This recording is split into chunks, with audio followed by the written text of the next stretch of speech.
Now, the Kenya African National Union, KANU, has decided to keep Kenyans guessing at least for another 2 weeks when delegates will decide the party's direction towards the August 2017 general election. The KANU NEC meeting today resolved not to dissolve the party. Timothy Otieno has the details. The Cockrell party hoping to crow profoundly this election season, but seemingly not quite sure who to throw their weight behind.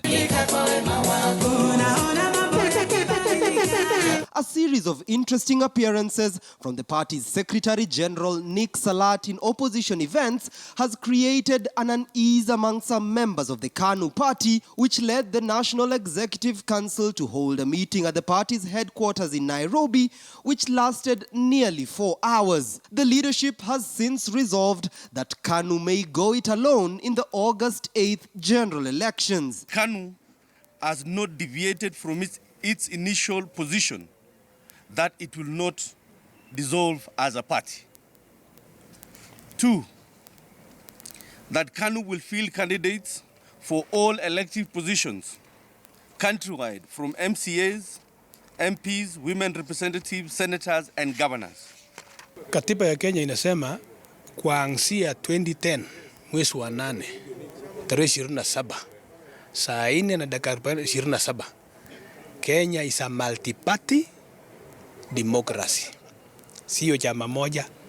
Hata ninawahurumia hii watu wenye wanasema twende chama inaitwa Jubilee Party of Kenya itatawala Kenya. Haiwezi. The party is yet to decide who to back for president, but the decision by its Secretary General Nick Salat to join the opposition during the launch of the National Super Alliance may point towards the direction KANU may take, even though the party's top brass says it's too early to call it and even went ahead to denounce Salat's statement at the launch. And we're keeping our options open. All options are open on the table for KANU right now.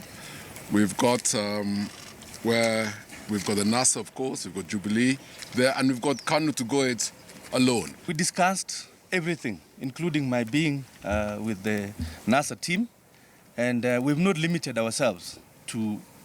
That is why we've mandated the chair. I've given my report on my being, having gone to NASA, and it has been received. The oldest party in Kenya, seeking to remain afloat in the midst of changing political tides sweeping the country, has in the past several months engaged in an onslaught against the Jubilee administration, with the latest one coming from the funeral of late politician Mark Too. Ane Gideon Kipsiele Weritap Chumion. I, Gideon Kipsiele, son of Moi, am not the one dividing the Kalenjins.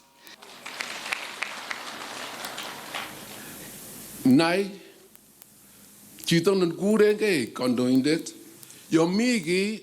If there is anything wrong, then it must be said. Tell Uhuru the truth. And as Kosgei and Biwott have said, let him come and ask for votes. Don't just give your votes easily.